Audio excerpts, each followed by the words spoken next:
Welcome to the Temple Beth and Me Food Network. I'm Sarah Freedman and I'm part of the culinary crew. Today we'll be making matzah brittle. You might have heard it by different names such as matzah toffee, matzah crunch, maybe even matzah crack.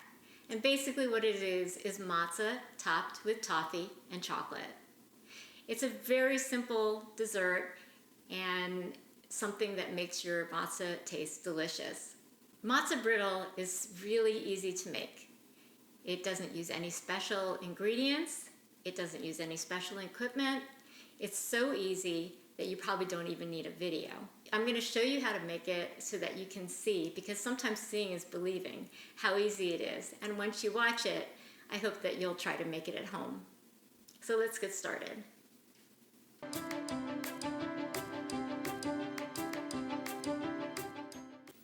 The nice thing about making your own homemade treats is that you get to make it the way you like it.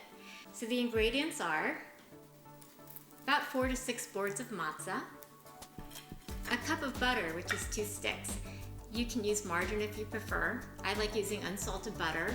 If you like a little salt, you can always add a pinch of salt, or you can just use salted butter if that's what you like. A cup of brown sugar. I use dark brown sugar, but you could use light brown sugar if you prefer, or if that's what you have. A cup of chocolate chips. You can use milk chocolate, semi-sweet chocolate, dark chocolate. You can use a combination. You can even use white chocolate. You can use a bar of chocolate and chop it up, whatever you prefer. So as you can see, it's very simple. A cup of butter, a cup of brown sugar, a cup of chocolate. I sometimes use more than a cup of chocolate, but that's why you get to make it the way you like it. The other ingredients are basically what you want to put on top. So I also have some white chocolate chips that I'll drizzle on top and some chopped mixed nuts. Now, the nuts that I used in this mix are pistachios, almonds, and cashews, but you could use walnuts, pecans, slivered pecans. You could even use dried fruits, coconut, sprinkles, and maybe even just sea salt. It's whatever you like and whatever you can have for Passover. Okay, let's talk about the equipment. You'll need a rimmed baking pan. This is a half sheet. I've lined it with parchment paper. If you don't have parchment paper, you can line it with foil. Just spray it with some nonstick cooking spray. That will help you because the toffee gets really sticky, and it will help make it easier to lift the brittle off and as well as clean up. You'll need a saucepan and something to stir with, and then you'll need something to spread with. It could be an offset spatula, a pastry brush, or even the back of a spoon. The first thing you're going to do is place a layer of matzah onto the baking pan. So I'll just line the matzah up. You can start with some full boards. You'll just put them as they fit. And then you'll find that the full boards won't fit anymore, so you'll have to break them. Sometimes they don't break exactly the way you want them to, so let's see how we do. Okay, that one broke pretty well. Let's try another one. Oh, that was a little bit big, but they will overlap a little bit. Okay, and then take the leftover pieces and you can fill in the ends. This will fit here. And one more piece here. There we go. Okay, so then you have the bottom lined with the matzah. This is where you can tweak the recipe a little bit. I like to have a thinner layer of toffee, so that means I can spread more on the matzah. So I'll make another tray like this and have 2 full trays. Okay, I have my 2 trays of matzah ready to go, and we'll set the oven to 375 degrees.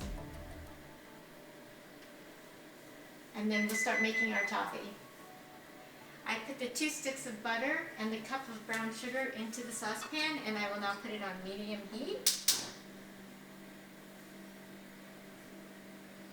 And you want to stir this occasionally because you don't want it to burn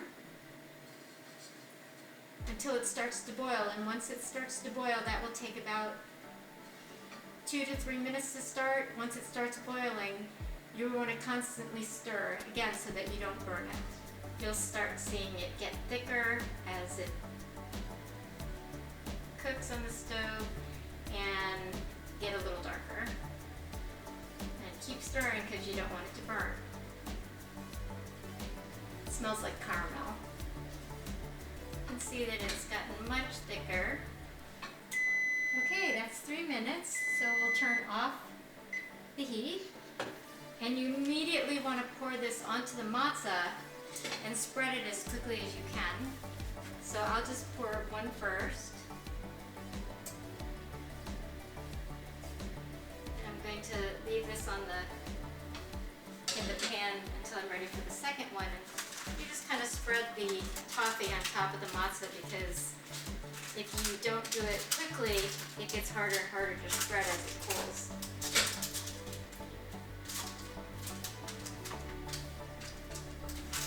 It doesn't have to be even, you just spread it as evenly as you can. I like to use the brush, but again, you can use the offset spatula or the back of the spoon for this part as well. And again, you might have only made one tray if you like a thicker toffee. I just like it thinner. You can see it's pretty sticky. It smells really good. It's just a very rich, buttery toffee caramel smell. After it's spread onto the matzah, we're going to put the trays into the oven. There's one, there's the other, and we'll drop the temperature now to 350 degrees. And let them bake for about 15 minutes. Keep an eye on them again because you don't want them to burn. You'll start to see the toffee bubble, and that'll be about in 15 minutes. If you notice that the top is getting a little dark, you can turn the temperature down to 325 degrees.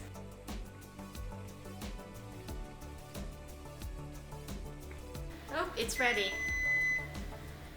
So I'll turn off the oven and I will take the trays out. Smells really good. You can see that it's bubbled up and it's become a really nice golden brown. Okay, and what you're gonna wanna do right away is put the chocolate chips on. So here's a couple of chocolate chips and you just sprinkle it on top. And what's gonna happen is this warm toffee on top of the matzah is going to make the chocolate soften so that you'll be able to spread it on top of the toffee.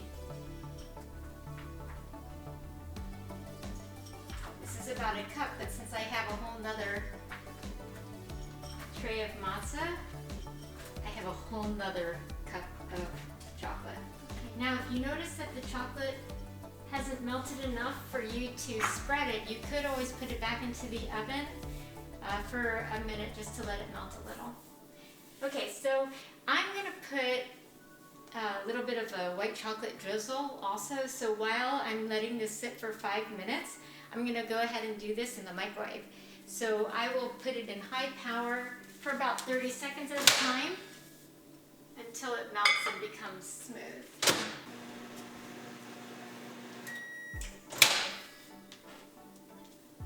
See what it looks like now. So this has actually been about a minute and a half. It's just starting to get softer. I have to put it in a little bit longer, but let's see. Oh, it's melting.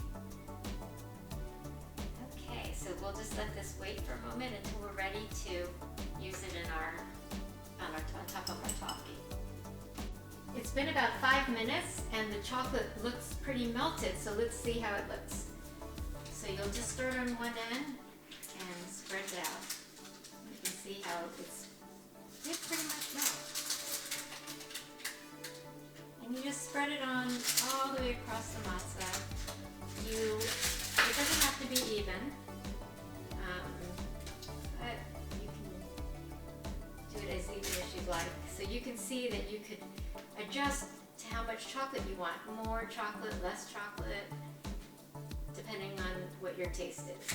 But see, it's pretty easy to spread once the chocolate's melted. Just evenly spread it out. Don't you just want to eat it now? But it's a little bit hot right now, so that's one tray, and now we'll do the other.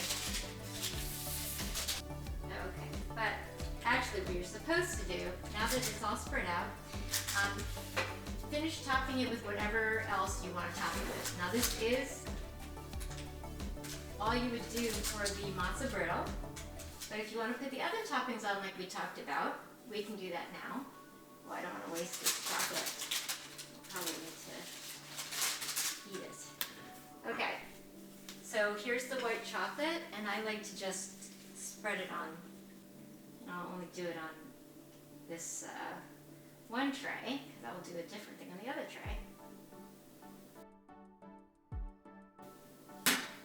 And you could take a spoon, you could swirl it, you could use a toothpick, however you want to put this on. It'll taste good however you make it. Okay. And then I also have nuts. So if you want to put nuts on some of them, you can. I'll probably put it on half of these and half of the other one without the white chocolate. So I just sprinkle the nuts on top. Okay, and I like to press on it a little bit, not too much, but just a little, just to make sure it stays. The next thing you do is let them set. And the easiest way to do that is put them in the refrigerator for about 2 hours. Or if you want it to be quicker and you have room in your freezer, you can do it in the freezer and it might take more like a half an hour. But either way, you just want to wait till it sets, and that will make it easier for you to break it into its pieces later. In about 2 hours, and now we're going to take out our Matzah Brittle. And the next thing that we want to do is break it up into squares. If you want it to look neater, you can use a knife, but I like to just break them into pieces. So we'll start like this. Just take a piece off and start breaking. And it breaks pretty easily. And you'll do that to all the pieces. You have a layer of the matzah, you have a layer of the toffee, and a layer of the chocolate. All right, well, let's have some Matzah Brittle. It's good just like this. And Benny, thanks for filming. It's also good with peanut butter spread on it. You could have it with ice cream. You could crumble it up and put it on ice cream. Brent, what are you doing? Making some s'mores. Ah, you can roast marshmallows and make s'mores too. Well, I hope you enjoyed watching this video, and now that you've seen how easy it is to make these, I hope you'll try them at home. Oh, do you want to have the white chocolate drizzle? Yes. Okay. Here's another one.